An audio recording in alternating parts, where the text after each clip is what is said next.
Hi, this is Garvey Campbell, and you are watching Carnevale Network. We're on the Soca Sofa with DJ Stephen. Hey. We're going to ask him a couple of questions, find out what he's doing in London, and find out a little bit more about the man behind the DJ booth. So I've got a couple of questions here. Shoot, ready. Right, good to hear. First question, which part of Trinidad were you born in? I've asked my mom a few times, but I got different answers. Okay. I'm just kidding. I was born in Port of Spain General Hospital. Okay. Grew up in Carnevale, which is Chaguaramas, the area. Right. So. Okay, cool. I was born in Cumana, Sangre Grande. That's where I'm Nice. from. Grande. Yeah, but Wicked. came over here really young, and Yeah. So you don't have a Trini accent? no, lost that. Gotta work on it. I'll teach you a couple keywords. I'll take the lessons, man, so long as they're not chargeable. No. Free Trini lessons. Don't worry. Wicked. All right. When did you move to the United States? We migrated when I was about around 9, 10. Okay. As far as I remember. Yeah. What was there a particular reason for that? Were you? Well, yeah. My mom, she decided, she wanted to give us a better opportunity to be successful in life. So we migrated to New York. My sister and I and my mom at the time. Well, my two sisters. I had a really young baby sister at the time. And, we went to New York, started school. And from there, we moved to Georgia. Okay. And graduated high school in Atlanta. Now I'm all over. How did you keep contact with Trinidad and the culture? Were you traveling there frequently, or did you get that from family that was over there? Actually, no. My mom, she still has my mom cannot speak with an American accent. Okay. Though she's been living in America for all these years, she cannot. She's still, tree, not three. And, a lot of the phrases that we use, from Trinidad, she's still using that till today. Right. She cannot change her accent. So that must at all. That must make it easy. Yeah, and she's very heavy into the culture. So you wake up in the morning on a Saturday morning, my mom is blasting her soca music or her reggae music. She still cooks regularly, pilau, saltfish, all the dishes that I grew up with. So, the culture never left home. So it was always easy for me to stay attached to it. That's wicked. Yeah. After you came over to the US, when was the next time that you traveled back to Trinidad? And what was that like? 2007 was my first time back to Trinidad. Okay. It was an amazing feeling, boy, for me. I feel like, actually, no. I went back for a year. I was kind of being bad at when I was around 14, 15. She sent me back to Trinidad for a year. Okay. So I did a year in Trinidad, and then I couldn't take it, so I ran back over to the States. So after that, though, 2007 was the year. I went back home, and it was a crazy experience for me. At that time, I was already a prime DJ on the soca scene, and doing well.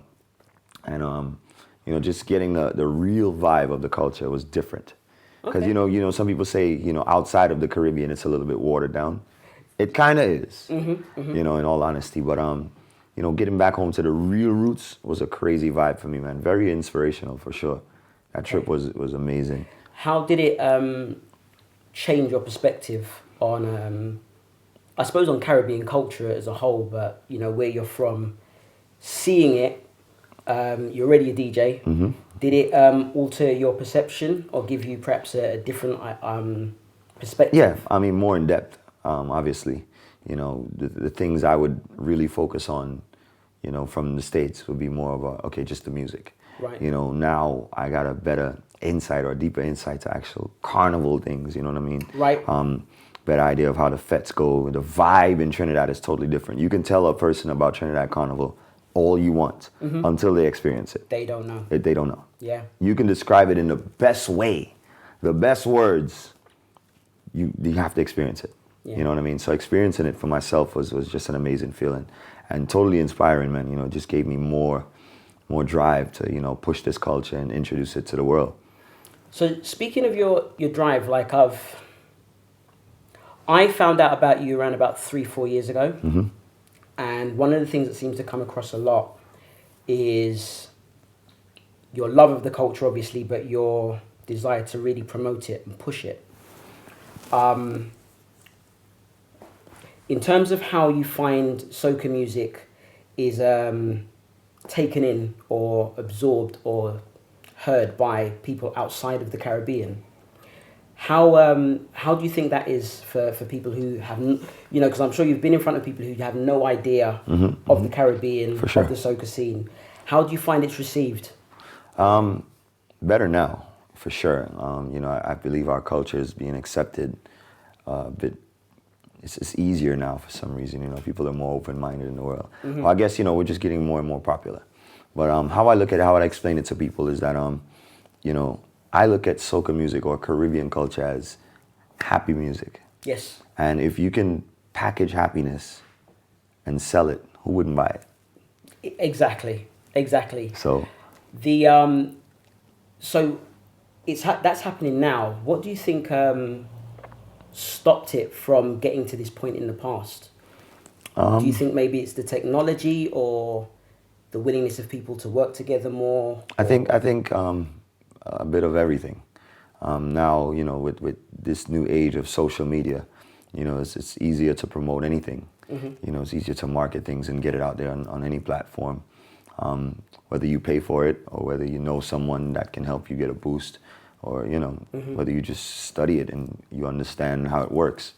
Also, I believe that people are more open-minded, as well as the people that's involved in the music. They have a better understanding of what they need to do. The artists are taking their craft more serious.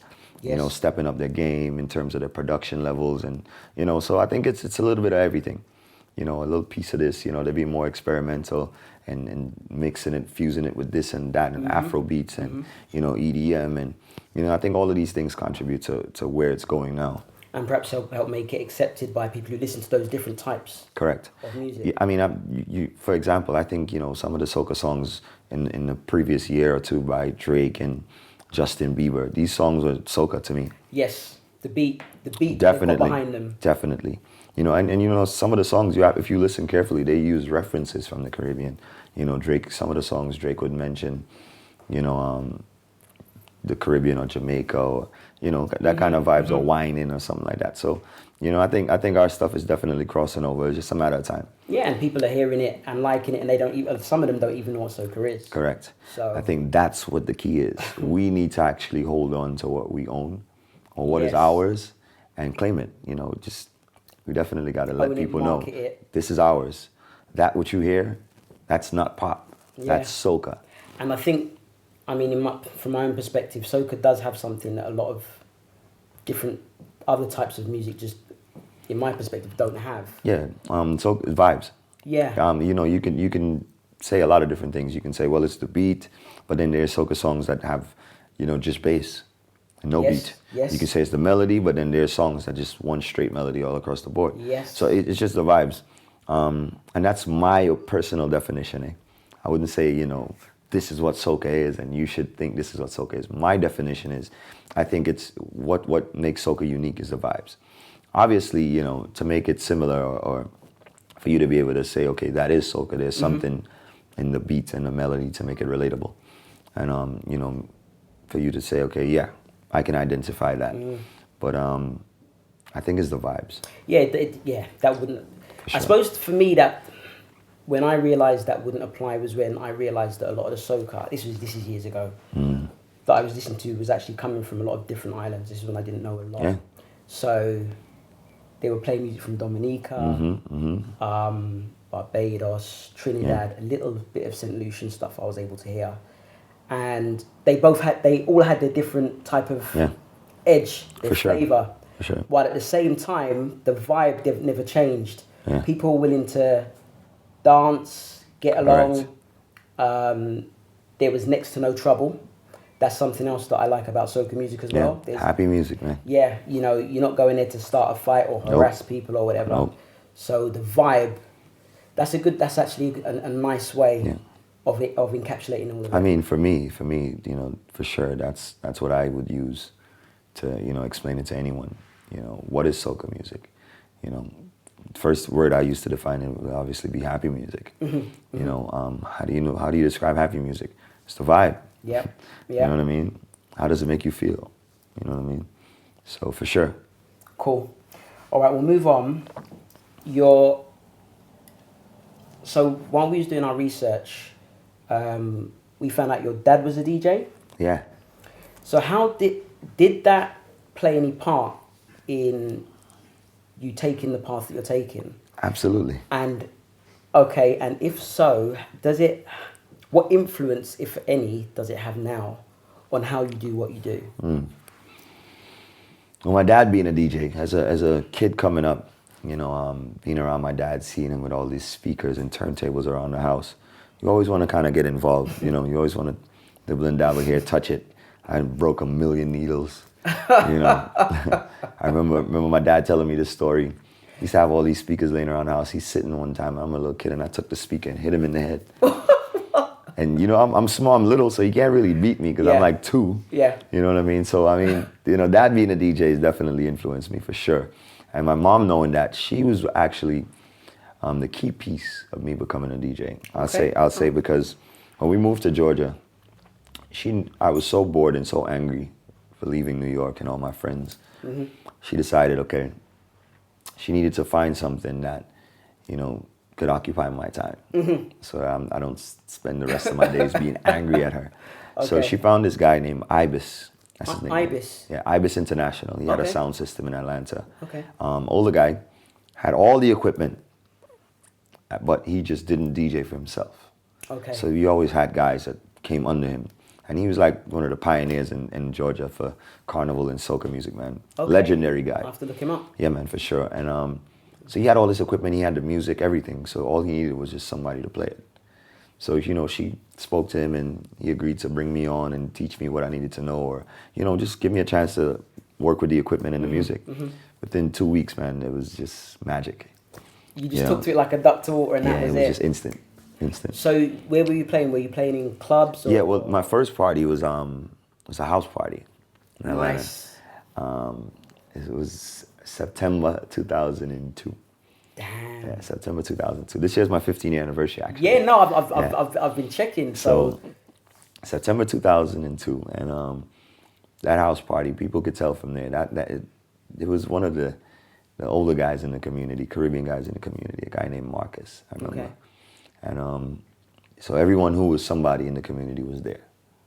And here I am, no one knows me, and I'm here now paying attention, learning, and jamming songs, and everybody's like, who's this young guy? Who's this? Were you playing from CDs or? Actually, CDs. My first time playing with a CD player was Ibis. And that was the time when things were just transitioning into CDs from records. Mm-hmm. So it was a really good time. And from that party, the rest is history, man. It just took off from there. Crazy. Did you end up doing any, any kind of competitions or anything? Or? Actually, I did. Ibis actually held a competition every year called the Soca DJ Rama. Okay. And that same year, they was trying to pressure me to enter, and I didn't. And the following year, I believe, I entered and won. What was it, nerves maybe, or you didn't? Well, I didn't think I was ready, and to be honest, what pushed me to enter was the guy that won the 2 previous years. He was a local guy in Atlanta, and he was really cocky. and when everybody wanted me to enter the competition, they were like, yeah, you should enter. I was like, nah, leave it alone. And he was like, I think somebody came back and said to me, they said to him, whether he entered or not, the results would be the same. I was like, oh yeah. So I took that, studied for a year, perfected my craft, and came back the following year and bam, won it. You won it? Yeah. He must not have been happy. Yeah, man, he wasn't happy. Yeah, man, I won it that year. The second year, the following year, I won it as well. Damn. And the third year, I had no competition, so I won by default. Jeez. No one showed up or entered. So that's like over 2 or 3 years, and you're just 3 years of that. Yeah. That must have been not just a big confidence boost, but was that what tipped the scales to make you say, yeah? Well, this is. I'd share that music has a funny way of just hooking you. Okay. When it grabs onto you, you can't really get rid of it. And as a DJ, when you realize that, the potential for you to make it to the top is endless. Mm-hmm. You can either feed into it or you can stop. Right. Or try to stop. So you've been doing well in the clubs, you've won Is it 2 competitions? Or Um, 3? All right, it's a bit different. Competitions, the Soca DJ Rama was one of them. I won 3 times, 3 years in a row. Right. Then I won a couple awards for Best DJ on the Road. 2004, I won in Miami. Okay. Excuse me, with DJ Maestro. I also won International Soca DJ of the Year 3 times, 2009, 10 and 15, I think. Right. 9, 10, and 15, something like that. So all of that's happening, you're going from strength to strength, your name's getting out there. Was this the point where you made the decision to commit to the path that you're taking at the moment? Yeah, I think this decision came around 2006. Okay. 2006, I kind of decided, this is something that I really, really want to do. At the time, there weren't many DJs traveling internationally. Soca DJs at that. Yeah. Most of the Jamaican DJs tour all over the world, but then soca wasn't big. We would have to fight for a little 20 minutes in a big reggae party, right? Or unless it's a soca party in some hole in the wall, or the pan yard or the bookstore. These are some places that I used to play all the time regularly. Right. So it wasn't really getting much love, and I kind of said, you know what, I want to be one of the people to really help this music get to the next level. So I made my decision, and full speed ahead from like 2006. Non-stop. I decided, quit my job, everything, man. You quit your job? Quit my 9 to 5, and I said, this is what I want to do. This is how I'm going to feed my daughter. This is how I'm going to survive. This is what I want to do. Your friends and your family, what did they think? When my family didn't support it at first. Okay. They said, you're mad. Okay. My daughter's mom at the time, she was the only person to really say, you know what, whatever you want to do, I'll support you. Nice. And, I started going from there. But it wasn't all uphill, for sure. Of course. That same 2007, the latter part of the year after I came back from Trinidad. I remember around that time too, I was really cocky, man. I felt like you couldn't tell me I wasn't the best soca DJ in the world, and someone broke into my house and stole my music. These times it's CDs, and we're still on CDs. In the US? In the US, Ooh. in Georgia. Someone broke into my house. They left money on my counter, left my laptop, flat screen TV, all of that stayed. So you think it was targeted? Definitely targeted. They stole my CD case. And that was a turning point for me in terms of my attitude and how I approached everything and people. I feel like, everyone's on the same level, really.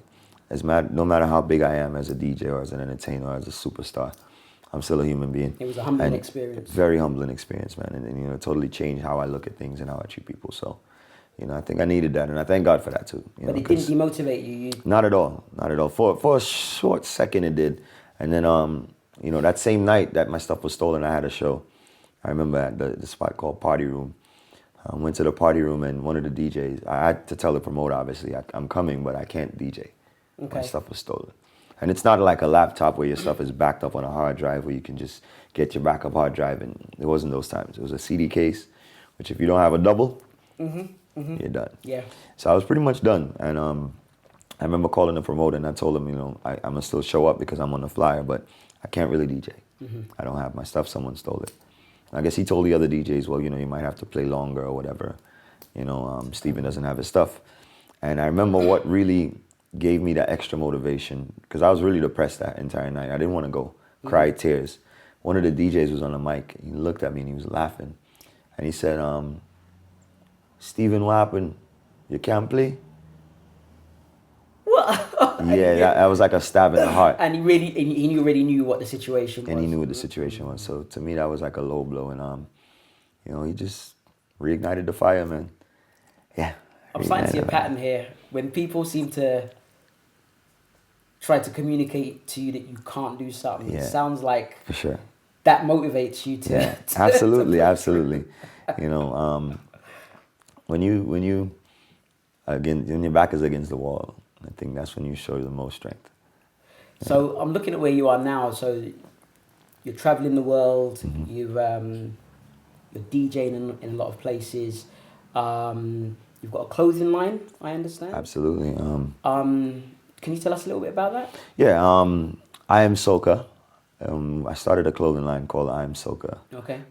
Clothing brand. They can find it on Facebook and Twitter. Yeah, absolutely. Okay, cool. Started off, originally Kerwin Dubois came to me. He's a really good friend, and he said, "Man, I have this song could help unite and help the mission. Mm-hmm. It's called I Am Soca." Imagine everyone saying I am Soca. So I said, "Yo, I love the idea, I love the concept. Mm-hmm. Let's do a tour. Let's do an event." So this is before he even did the collaboration with the original track with Patrice. So he sent me the demo. I was in love with it. Said, "All right, I'll do a party in Atlanta for Carnival." Mm-hmm. Did this party called I Am Soca. Decided I'll print some T-shirts just for the party. Right. And, to cover the cost of the T-shirts, I decided, hey, I'll sell a few. Put it up online. Done. Sold out. It was crazy, man. And then, my business partner at the time, Spider, he's around here somewhere. Okay. Yeah, he was like, I was like, bro, this is like something we could really do. So we decided we'll, create an online store, mm-hmm. Just start doing some more branding, and one thing led to the next, and now it's evolved into the Soca store. Yes. So now you can get any Soca merchandise, online through the store. So it's also became a platform to where, I'm not the only, designer or clothing line owner or brand owner that's mm-hmm. selling mm-hmm. their stuff there. There's some other brands that's selling through the store as well. So it's a platform like iTunes. So if you have a line, yeah. Let's say Soca Sofa wants to sell some shirts. Okay. The Soca Sofa. You can sell your shirts in the store. So it's big and it supports other people as well. For sure, definitely. That's fantastic. Yeah, man. So it came a long way, but it's still far to go as well. But it's doing well. TheSocaStore.com. TheSoca store.com. We will be checking that out. Definitely check it out, man. Buy some stuff, man. Support it. So aside from that, is there any other businesses that you're involved in? Absolutely, man. There's so much, tons. Our company, DSM, mm-hmm. Which stands for Defining Soca Music. Okay.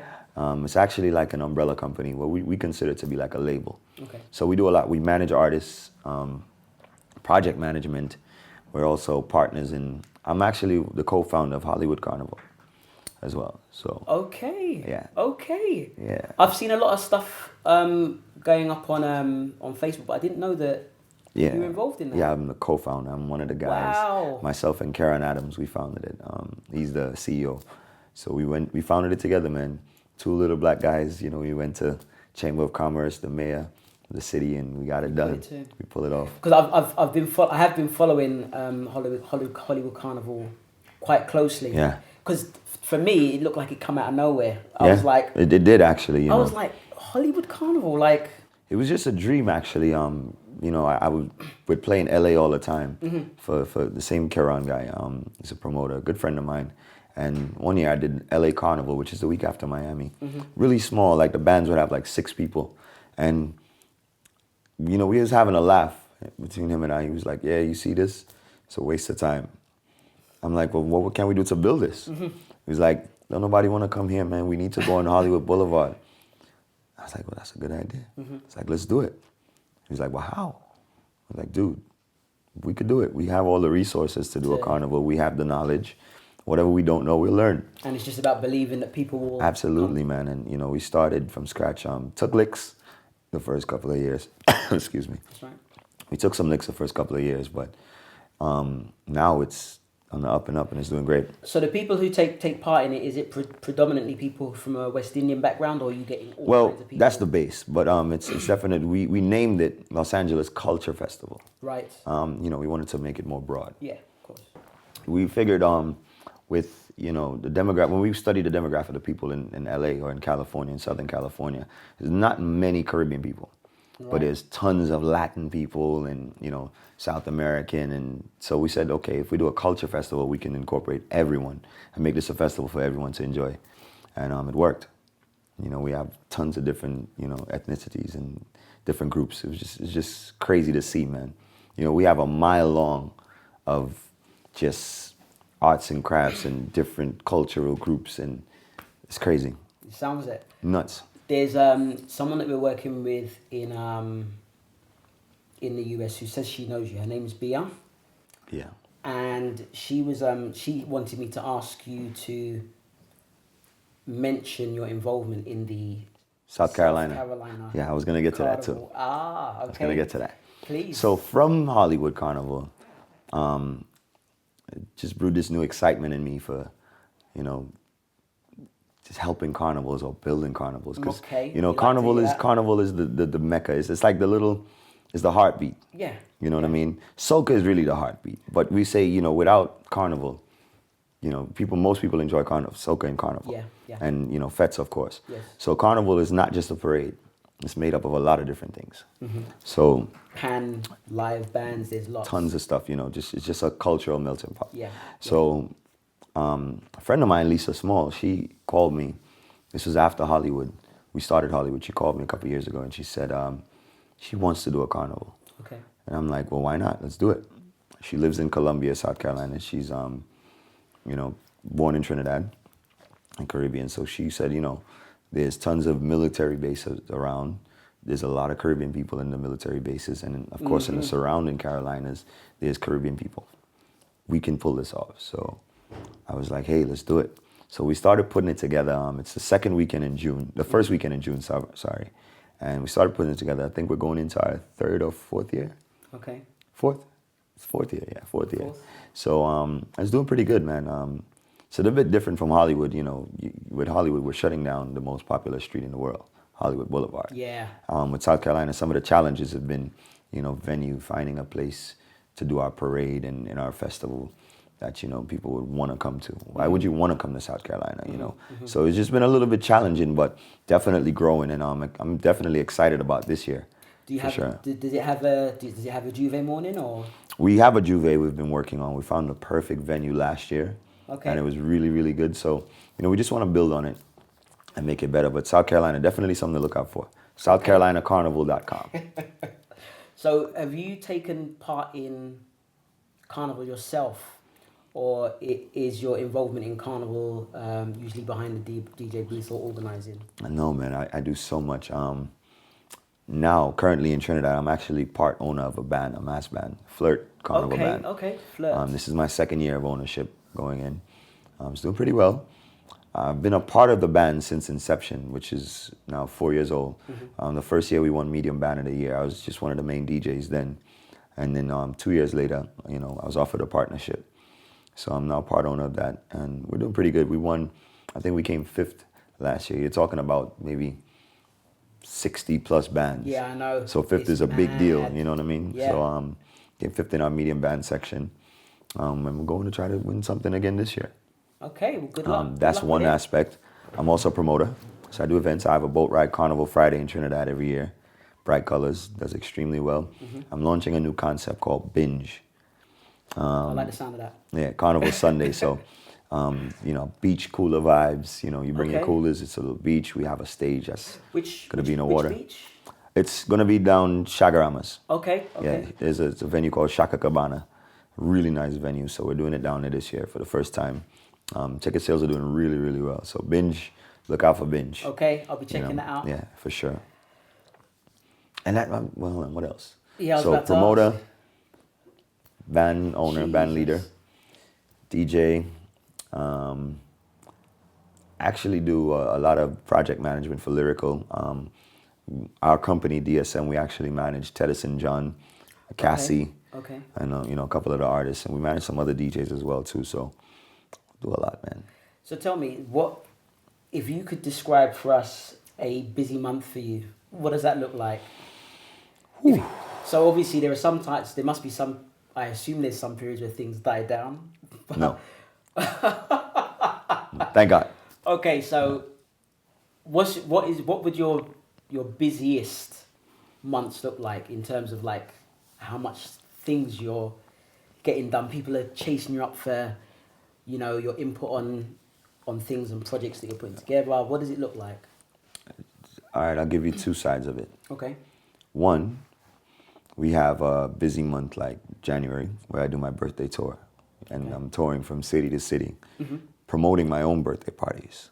Right. Partner with some promoters in a different city, but you know, for the most part, it's just my team and I. We're going from city to city, promoting my own event. So that's pretty busy because we're doing, this month alone, we have, 6 shows? And we picked up another 2. Jeez. So 8 shows in 1 month in the span of like a 3-week period. You know what I mean? So that's busy. Then we have a busy month like June where I do 4 carnivals. You know, so we do South Carolina, which, you know, a carnival weekend consists of maybe 5-6 events. Then we have Bermuda Carnival, okay, which I do most of the events there. Then we have Hollywood, you know what I mean? Right, so, right. And there's one more. What else is in June? Well, something else is in June. And then right after that, at the end of June, is Houston. Okay. Houston Carnival. So we usually do, you know, June is a pretty hectic month. The end of May into June is Atlanta Carnival. So Okay. from Atlanta, we go straight to South Carolina. So Atlanta, me being from Atlanta, I'm involved in all the events. So you're talking about 4 or 5 events, Atlanta Carnival, the parade, right, which end on Monday, Right. the holiday. Then from Wednesday, we're in South Carolina. So we have one day in the middle, break Tuesday. Wednesday, we're in South Carolina, or even Tuesday to go down and make the planning good and get everything lined up. Then the following week usually is Bermuda. This year, I think it's the week after. So we have a bye week, which is just booking or work for DJ Steven. No off days.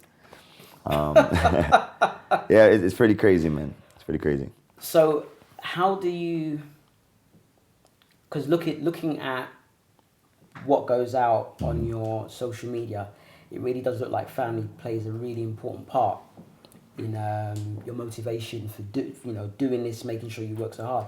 How do you balance the amount of work that you're doing with the family and home life? I think my family is very supportive. One, I must say, I have 3 kids. Yeah. You know, I'm very close to my children. I try to talk to them, you know, at least every day or every other day. You know, I bought all my kids iPads, so FaceTime works for me. You know, my fiance, she's very supportive as well. So, you know, we've been doing really well. We communicate every minute of the day. So, you know, I try to stay, you know, up to date with what's going on in my family and what's happening at home. You know, I think that's most important to me because once home is good, everything else can come after. And it's easier, you know, I'm more motivated because, all right, home is good. So let me get back out and work. So that's pretty cool, man. I mean, it's been a challenge to find a balance. I think I have a nice, decent balance going on now, currently. So just want to keep that. The parents, the kids must be proud. Oh, absolutely. My kids are my biggest fans. Because, you know, they're looking on FaceTime and they're seeing you in...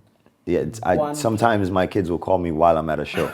So, you know, like I'm in London now, so it's a different time zone. Yeah. So tonight, as it's a Friday night show, kids don't have school tomorrow. So my son might call me while I'm in the middle of the party. And I would answer him and show him what's going on. What's happening. You know, and he'd be like, whoa, cool, you know. And he like, my kids are big fans, man. You know, they go to school, they show off. I remember the first time I was on BET. You know, my kids went to school and they told all their friends and, you know, my daddy was on BET, my daddy was on BET. So it was a big deal, man. And they're really proud of their dad. And they're, like I said, they're my biggest fans. Yeah, probably going to school and converting a lot of the students, letting them know. For sure. And they love music. My kids love, especially soca, they love music. You know, they can't go, if we're driving in the car, no quiet moments. Can you turn up the radio, Dad?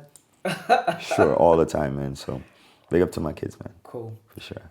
So you've been to a lot of carnivals. From what I've seen, it looks like you really seem to enjoy Grenada's carnival.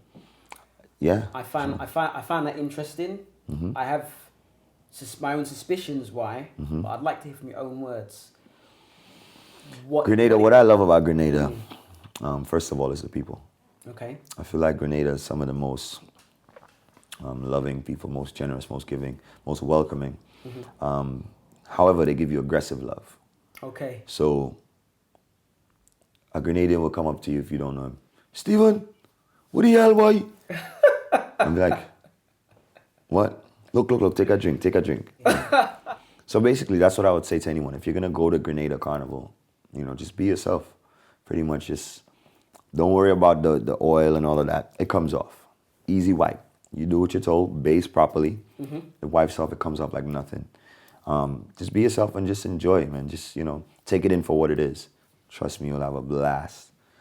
Amazing place to go. Big up Grenada. Yeah. So a lot of the people who are gonna be watching this are gonna be people who have minimal experience of Carnival and Caribbean culture. So if you were to try to give someone who has no knowledge or no contact with the Caribbean, but they're watching this, what message would you give them if they were interested in getting involved in Carnival, Caribbean culture? From what aspect? You mean as getting into it as a business, or just want to take part to enjoy? I'd say take part. Take part? Because we've had people who have seen some of the things we've put out. Over here, at the very least, I can tell you that we get people saying, we didn't know we could get involved. We didn't know how to get involved. We didn't know we could get involved. You're telling me all I need to do is join a band and that's it. And it's like, yeah.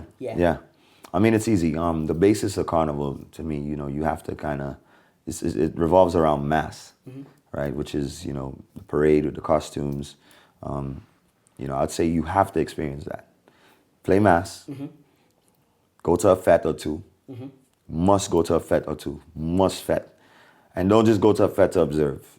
Take part, dance. Agreed. If you don't drink, cool, at least dance. Enjoy yourself. If somebody dances with you or with your wife or with your husband, don't feel any way. That's part of our culture, okay? It stays there. Nobody will disrespect you.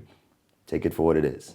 After the fete, I must say, Caribbean culture, the carnivals in the Caribbean is also based around the foods too. If you go into the Caribbean, try to make sure you enjoy the full experience. Juve, you have to take part in Juve. I know some people don't like to get dirty. Not all Juve is like Grenada. Yes. Some Juve is mud. Some Juve is just a t-shirt and a cup. Some have and paint. Nothing dirty. Some is paint. Power. Some is nothing dirty, actually. Some is just you dressed in rags. So many different experiences, man. But those are the basic ones. You do those things. And after you do that, you're going to fall in love and you're going to want to be a professional. And then you're going to want to come to all the fetes. And then you're going to want to drink all the rum. And, you're going to know all the artists by name. You're going to know the Marshall Montanos, the Bungie, the Teddyson John, the Lyrical. You're going to know all of these guys. So all this traveling that you're doing, you had obviously had your own perspective on Caribbean culture. Has all the traveling that you've done, Dubai, Spain. Rotterdam, Spain, has it changed your perspective on the Caribbean's place in the world? Absolutely. Yeah. How's that? And traveling, let me tell you, for me, thinking that I was a pro at this carnival thing and understanding the culture, when I started to travel, it opened me up to so much more. Because back in the Caribbean where I'm from, we know and we think about Trinidad, Barbados, Jamaica, Grenada, yes, St. Vincent, St. Lucia in the mix there now as well, right? When I started traveling, opened up my eyes to Aruba, yes, St. Martin, Saba, Statia, Curacao, yes. And these people love it just as much as we do. Yeah. And they have the same amount of festivals, some even the same size. I mean, Trinidad's the biggest one, but some even the same size. Yeah. And it's like, I didn't even know they existed. Oh my God, it's crazy. It's crazy. So when you start traveling, now me as a DJ, I always try to do my homework. So going to Rotterdam where, you can't call Trinidad last because it's not a big Trinidad contingent there. You have to call Aruba last or St. Martin last because they're the main ones that's there.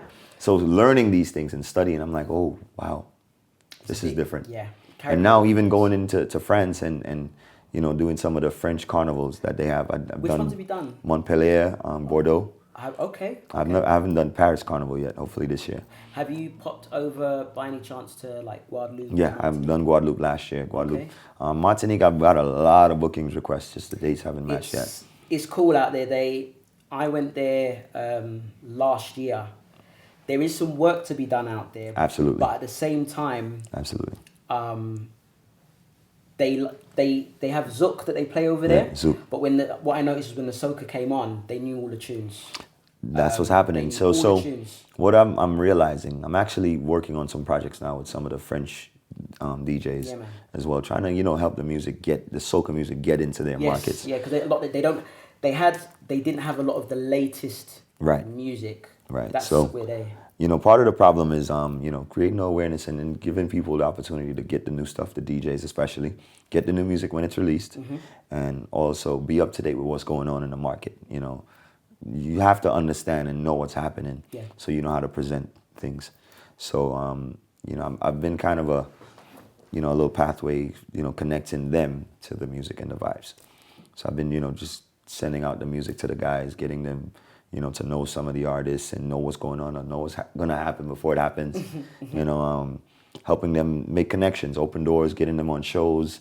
Helping the French market mix with the the regular Caribbean region, the West Indian region, and vice versa.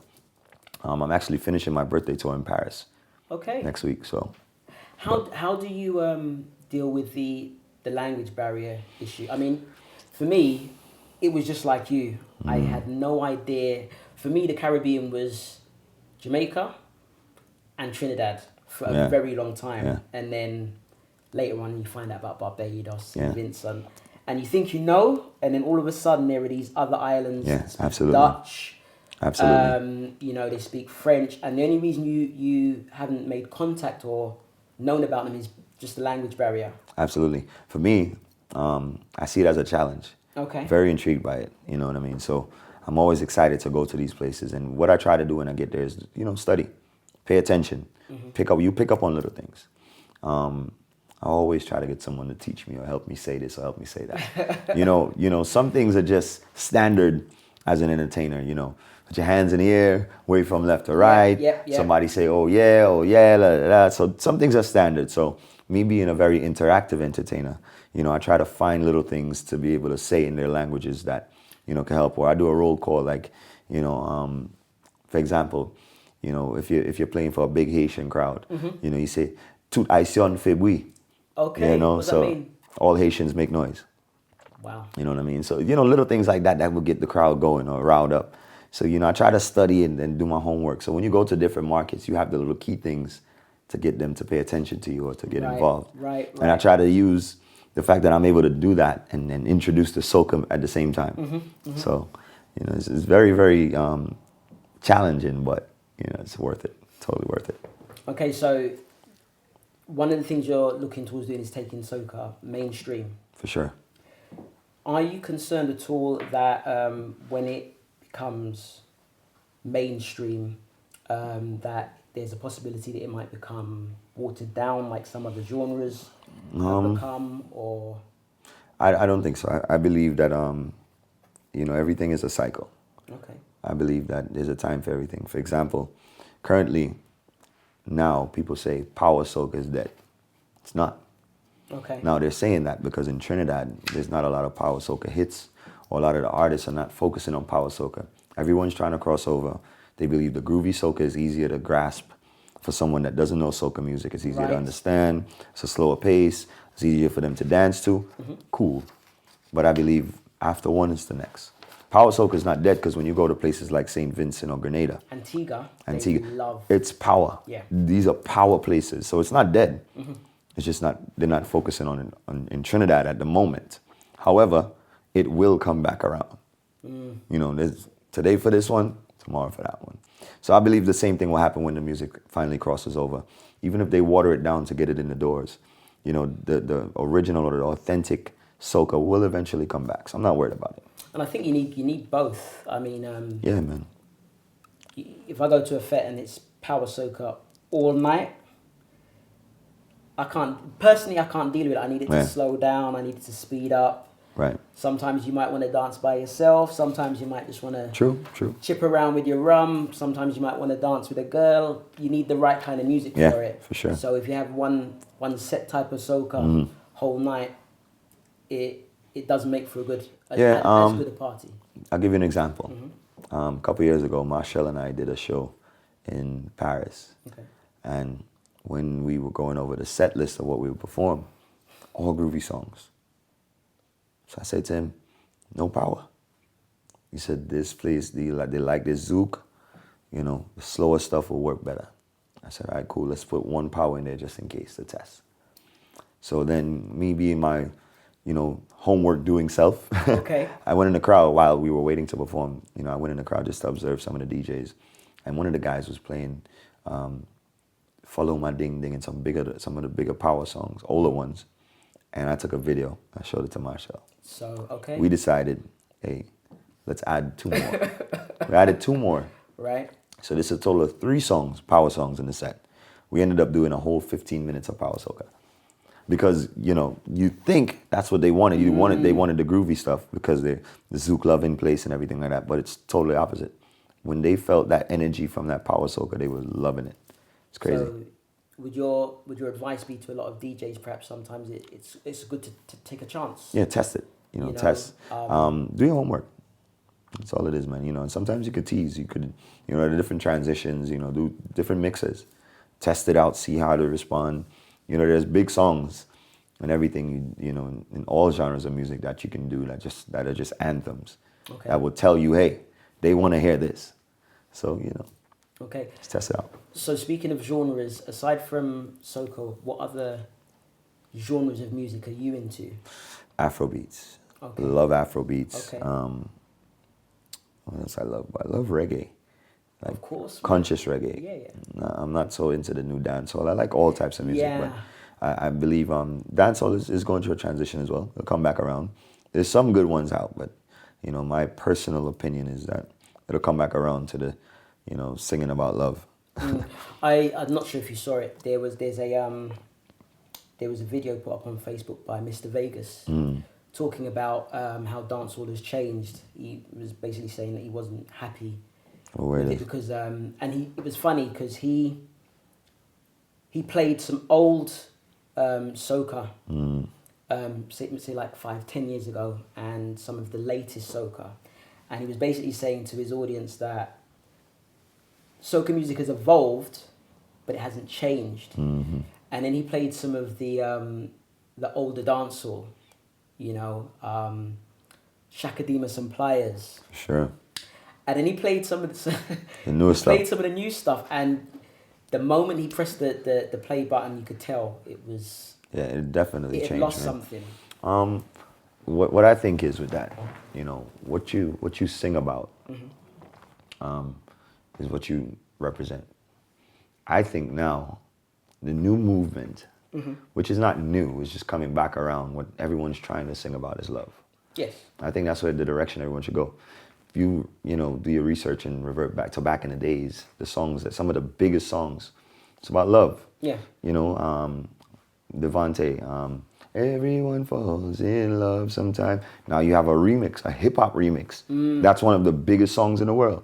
They're quoting these songs. There's also now a Turn Me On remix. Someone sang it over. Okay. Kevin Little song. So people are going back to these things. So it's love. Love is the key. And if you pay attention to some of the biggest songs in the world, love. Also, the conscious messages as well. That I'm not sure. That seems to be coming back a little bit. There seems to be this return.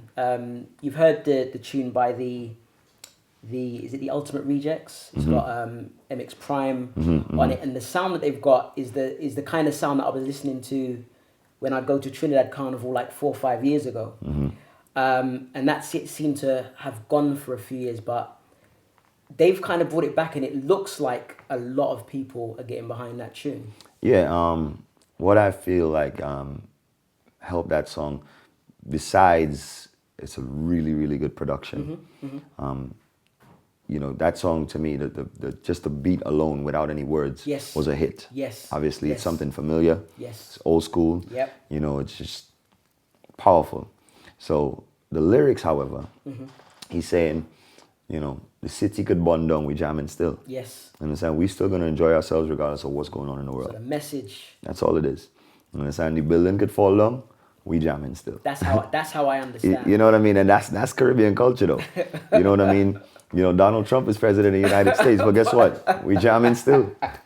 It doesn't matter. Trinidad Carnival's still going on. Carnivals around the world still going on. So, I think, just the fact of, Caribbean people too, we like don't care stuff. We like stuff like that. We're like, oh, we don't care. Yeah. We just want to have a good time. Yeah, we work hard all day. We want to enjoy ourselves. And when it comes to enjoying ourselves, we want to cut loose a little bit. We do business. It's just one of the biggest soca songs in the world, man. The last song that was that big was Like a Boss. Right, yes, you know, yes. Before that was Fantastic Friday, Super Blue. These are the songs that just, you know, they're not only big in Trinidad. Most soca songs, they get big in Trinidad first, then they trickle out. Or the island that they come from, and then they trickle out to the other islands. Right. All right. This song is getting big all around the world at the same time. You know, and it's a few songs that do that. So, okay. Yeah, big up MX. So, speaking of Marshall Montano, I have to ask, what's the story behind you becoming Marshall Montano's official DJ? Marshall called me on the phone. He said, yo, I have some gigs for you. Just like that? Yeah, man. I mean, you know, we knew each other. We weren't close, but we knew each other, knew of each other. And started doing, he lives in LA. So when I started Hollywood Carnival, you know, obviously he was real close-knit. Before he became an official partner, he was close-knit with it. We asked him to be the Grand Marshal and lead the parade 1 year. Saw it, he was excited about it, he loved the idea of it, and he offered his help and support. Following year, he came on and he offered a partnership. And, you know, one thing led to the next. But during that time, the fact that I lived in LA at the same time, you know, I think it was just easier for us to link up and do stuff. The fact that I'm living there, we could just link up, fly out together, do the shows, and come back. So he said to me one year, I have some shows for you. This was at a pool party at his house. I was like, all right, cool. Just let me know when you're ready. And that was it, you know. He just called shortly after that. Yo, got some shows for you. Let's work. And the rest is history, man. That's crazy. So that I was imagining that maybe that, you know, there was a bit more to it, but he obviously must have just seen what you were doing and said, you know what? Yeah. That's the guy. I mean, and he's a great coach and a great teacher as well. So, you know, with Marshall, all you got to do is really pay attention and listen. Okay. Just be observant. You know, he will teach a lot in a short space of time. Just pay attention. You know what I mean? So big up to Marshall, man. Very, very wise man. You know, great individual as well. A lot of people have no idea how giving and how kind and how caring he is. You know, a lot of people judge him for what goes on stage most of the times, but they don't see behind the scenes all that he does. Yeah. So big up to Marshall, man, for sure. Okay. Learned a lot from him. So the first time that I saw you live was in Rotterdam. That was the year when it was cancelled, which obviously bummed a lot of people out. Yeah. So we had this last fete. They moved it indoors. We had this last fete to do, and you know, someone said, yeah, you know, DJ Steven's coming down to play. I'm like, okay, cool. You know, so made my way down there, and a little while into the set, I see you fly out from behind the DJ booth, jump straight into the crowd, and start jamming to the music. And I haven't seen a DJ do that before. Yeah. What are you thinking about when you're putting on a set? Well, I'm an artist. Okay. I'm an entertainer, so very interactive. I mean, the first time I started doing that, I was trying to find something to separate myself from other DJs. Since we went to the computer age, it's been a very competitive market. So anyone can almost become a DJ now. Yes. You can buy iTunes, you can buy songs off of iTunes. Now you have music. Soca is easily bought these days, so you can go search for whatever songs, whatever artists, buy your music, or you look it up on YouTube, get your songs. You have a Serato, you have a laptop, you're a DJ now. Good to go. So, you know, in me trying to find a way to separate myself, I decided, okay, let me experiment a bit. Let me try performing like an artist, or let me try jumping in the crowd, or maybe crowd surfing or something. Right. It's wild. And one thing led to the next, man. You know, started improving my MC skills on stage while I'm DJing. It was always mostly a one-man show. Now I have my little brother, too. I'll tell you about him in a second. Okay. Yeah. And it's always a one-man show, so I always, you know, practice to time my sets to where I can hit play or hit something and then tell the crowd what I'm going to do and then jump in the crowd and we do it together, or I jump in the crowd and give them some instructions, like circles, for example. And, you know, something I'm very popular for is these circles. the song by Kerwin Dubois, Circles. I think it's one of the greatest soca songs ever written. You know, the song, for some reason, the way it was produced, it just gets you amped up. Yeah. And when it takes you to that climax, you just want to let loose. Right. So, right. And it's about making a circle. So I would spread people out in the audience, jump in the middle of it, and I'll tell them, when I count to 3, you make a circle. Everybody spin this way. Or when I count to 3, everybody run to me. There needs to be and it's like one of my signature moves, man. Wicked. For sure. So you were saying about your brother? My baby brother, he's 13. His name's Prince Marquise. Okay. Phenomenon. What's he doing? So a couple years ago, you know, I had a house party at my mom. My mom throws a lot of house parties. Okay. At the house party, you know, I'm DJing, and he's always, ever since he's been itty bitty, been following me or attached to my hip. So he's there and he's just looking on. He's like, he wants to try. He sounds a lot like you. Absolutely. So I let him try, and I realized, well, he blended the songs seamlessly. So I'm like, okay, we're onto something here. Right. So, you know, as time passed, I continued to let him just play with, you know, laptop and the computer. And I don't live in Atlanta anymore where he lives. So it wouldn't be a lot of times. Next thing you know, dude knows how to mix. Mom's buying him a laptop. I'm flying in to give him music. Oh, wow. Now he's the most popular young DJ in Atlanta. Most booked. That's crazy. Wow. Totally talented. Marquise, he started off, you know, doing dance. So he's a really good dancer. Just what's his name? I'm gonna look him up. Marquise. Prince Marquise, yeah. Okay. Prince Marquise. Prince with an X instead of a C. So you replace the C with an X. Okay. And Prince Marquise, Marquis. Okay. Yeah, man, it's really amazing. He's been on stages with Marshall before. Okay. We did a Hollywood Carnival. Marshall brought him on stage. And because he's such an exceptional dancer, like he can get away backflips into a split, into a whine, and, you know, it's just really crazy. People love him. Okay. All artists that have seen him are in love with him. They're like, yo, listen, you need to get him on a mic. You know, he's an amazing performer. And then on top of that, he can really DJ. So now, you know, if I'm around, we do shows together. So he'll be DJing, I'll be in front stage. Movie. Right. Total movie, man. It's amazing. And look out for him, man. No, definitely. He's got mixes out there as well. He hasn't put out any mixes yet. I've been, you know, carefully grooming and, you know, controlling him. So I let him do what he wants in Atlanta for now, just to get his experience. Mm-hmm. But in terms of putting him out there to the world, soon. Just want to package it right, you know. My team is very excited about it. And, you know, we're just getting ready to put him out there in little pieces. You know, I got a couple big shows coming up, a couple clashes that I'm going to take him on as well. So look out for him. One to watch. For sure. Yeah, man. Okay, cool. Yeah, man. Well, look, we'll leave it there. I know that you've got the show coming up tonight. Yeah, for sure. So before we cut, can you just let the guys know where they can find you, where to follow you, where they can get your mixes from, anything like that? For sure. So people can...